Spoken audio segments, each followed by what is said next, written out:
নজর রাখবো পরবর্তী সংবাদে। রাজ্য জুড়ে নেশার বাণিজ্যের রমরমা এবং রীতিমতো বলা যায় যে পুলিশের কার্যত হুমকি ধুমকিকেও বুড়ো আঙুল দেখিয়ে এই মুহূর্তে নেশার কারবারিরা জেগে উঠেছে এবং চোখ রাঙিয়ে চলছে নেশার বাণিজ্য। তারই মধ্যে পুলিশের একের পর এক অভিযান এবং সেই অভিযানের পরও কার্যত একাংশ ক্ষেত্রে দেখা যাচ্ছে যে এই নেশার সঙ্গে যুক্ত হয়ে যাচ্ছে রাজ্যের যুব সমাজ।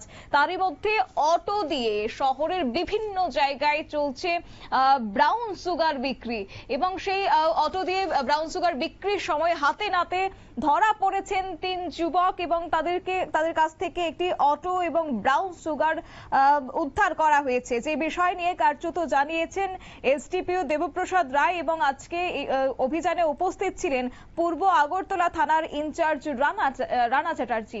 গোটা বিষয় নিয়ে কি বক্তব্য উঠে আসছে পুলিশের পক্ষ থেকে শুনুন। দুষ্কৃতী যারা তারা অটো নিয়ে প্যাসেঞ্জার সেজে বিভিন্ন স্কুল এবং বিভিন্ন মার্কেটগুলিতে তারা ব্রাউন সুগার এবং এই ধরনের নেশা জাতীয় দ্রব্যগুলি সাপ্লাই করছে। তো এটার উপর বিশেষ করে নজর রাখা ছিল এবং গতকালকে পূর্ব থানা ওসি রানা চ্যাটার্জির কাছে সুস্পষ্ট খবর আসে সোর্সের মাধ্যমে যে ওরা এমবিবি কলেজের আশেপাশে ঘোরাফেরা করছে এবং বিভিন্ন কলেজ স্টুডেন্ট বা আশেপাশে যারা ইয়ত ক্লাস যারা আছে ওদের কাছে এগুলি বিক্রি করার জন্য একটা ভালো অ্যামাউন্টের ব্রাউন সুগার এগুলি নিয়ে ঘুরছে। অ্যাকর্ডিংলি রানা চ্যাটার্জির সঙ্গে আরও কলেজলা আউটপোস্টের ওসি এবং অন্যান্য অফিসাররা একটা টিম এদেরকে কলেজের নিচে যে রাস্তাটা নিচের দিকে চলে গেছে ওইখানে প্লেন ক্লথ এবং ইউনিফর্মে ওদেরকে আটকায়।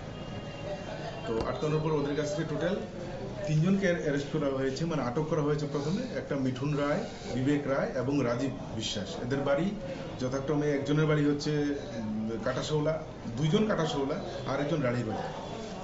তো এদের কাছ থেকে 370টি এই ধরনের ব্রাউন সুগার কোটা পাওয়া গেছে, যেগুলিতে টোটাল 6.5 গ্রাম ব্রাউন সুগার আছে।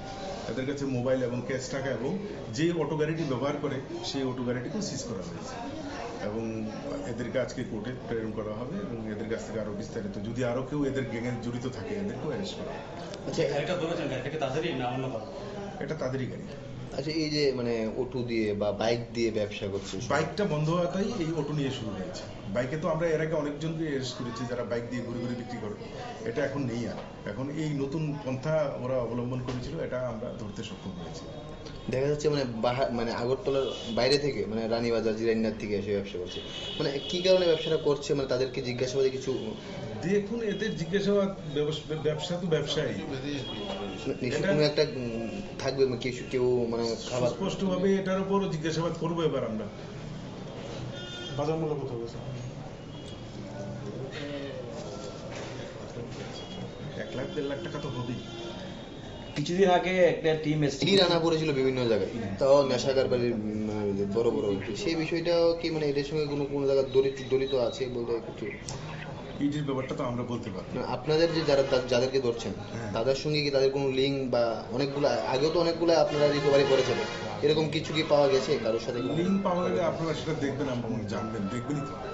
অ্যাকচুয়ালি স্যার যাদেরকে আপনারা ধরেছেন ওরা তো আপনারা শুনলেন পুলিশের বক্তব্য, অর্থাৎ এসডিপিও দেবপ্রসাদ রায়ের বক্তব্য এবং সেই সঙ্গে তিনি জানিয়েছেন যে এতদিন ধরে বাইক দিয়ে চলতো এই ড্রাগস বা ব্রাউন সুগার বিক্রির কাজ, কিন্তু সেটা আপাতত বন্ধ হলেও এবার নতুন পন্থা অবলম্বন করছে নেশা কারবারিরা এবং অটো দিয়ে রীতিমতো তারা সেই ব্যবসা চালিয়ে যাচ্ছে এবং তাদেরকে আজকে আদালতে সোপর্দ করা হবে এবং যে নেশা সামগ্রী বা যে ব্রাউন সুগারগুলি আজকে তাদের কাছ থেকে উদ্ধার হয়েছে তার আনুমানিক বাজার মূল্য প্রায় লক্ষাধিক টাকা এবং আগামী দিনে এই বাণিজ্যের সঙ্গে কারা জড়িত রয়েছে তাদেরকে অবশ্যই জালে তুলতে এই মুহূর্তে আশাবাদী হয়েছে আগরতলার পূর্ব থানা। নিয়ে নিচ্ছে ছোট্ট একটি বিজ্ঞাপন বিরতি, সঙ্গে থাকুন।